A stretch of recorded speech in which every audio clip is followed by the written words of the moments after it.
Why do we give small companies a free tax ride in the UK? We all know that there is a problem with collecting tax from businesses in this country. About 30% of all tax owing by small companies in the UK is, according to HM Revenue and Customs themselves, not paid, which is a staggering statistic and shows, well, complete ineptitude on their part for not yelling for greater resources to be able to tackle this problem. What are the resources that they need? Well, first of all, we actually need a functioning Companies House in the UK. Companies House is a department of government organised as an agency based in Cardiff that is the registrar of companies under company law. And what a registrar of companies does is record the existence of a company. In other words, it issues to whoever wants to form a company a number saying your company, whatever it might be called, is now in existence. And then it records whatever information that company wishes to file with it to record its activities. Now, it should every year file a return stating who the members are, who the directors are, and so on. And it should file a return of its annual accounts once a year stating what it's got up to. These days, those accounts should actually be quite comprehensive because of recent changes in the law, which I've welcomed. There should, for example, be a profit and loss account in there. But the reality is that more than 500,000 companies a year tend to fail to submit one or both of those documents.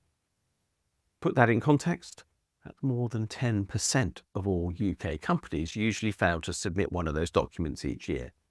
And of the remaining companies that exist, about half claim that they don't trade at all. And as a consequence, HM Revenue and Customs accept their statement that they don't trade just as readily as they presume that those companies who don't file anything whatsoever with the Registrar of Companies or a corporation tax return with HM Revenue and Customs don't trade. And therefore, as a consequence, they say they can't owe any tax. We won't worry about them. We'll let them off any liability. And in fact, in many cases, they don't ask for another tax return for years to come. This is ludicrous. Anybody who forms a company accepts an obligation to society in exchange for the favour that they've been given. The favour that they have been given is that they may trade with limited liability.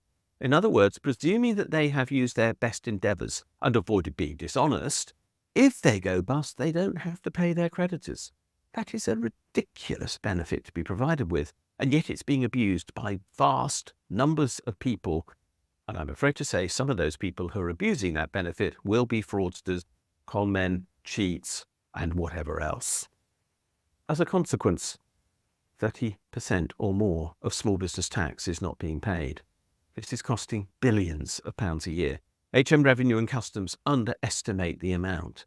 I think it could easily be $6+ billion a year, and that's only corporation tax. When we take into account the PAYE, the VAT, and other things not being paid, the figure could be much higher. So all of those who keep saying there's no money to be found from tax cheats in the UK are wrong. There is money to be found from tax cheats in the UK. The cheats are using our limited liability company system to facilitate criminal activity, because that's what this is. It's tax evasion. It's a criminal activity designed to defraud HM Revenue and Customs and ultimately the government.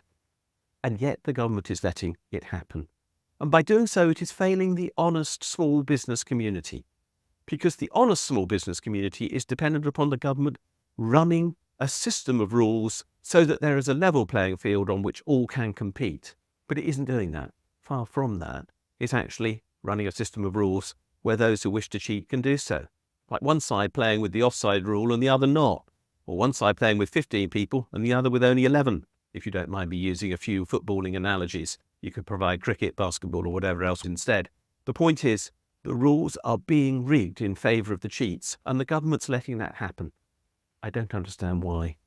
I want politicians to talk about this, because when they say they're going to crack down on tax evasion and tax avoidance, this is where they have greatest opportunity to do so. It's not the large companies who are now cheating in large amounts.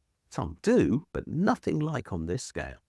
It's not the self-employed, the tiny self-employed business that's probably cheating on this scale, although some do. It's the abuse of UK limited companies, the more than 5 million of them that exist, that is creating this problem.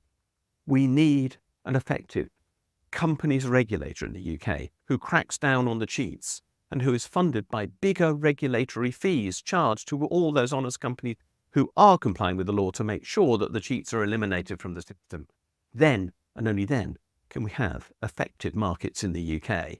And none of our political parties are committed to delivering that. And when they're all neoliberal and claim that they are in support of free markets, that is the most amazing contradiction implicit in all their policies. Let's get rid of tax cheats.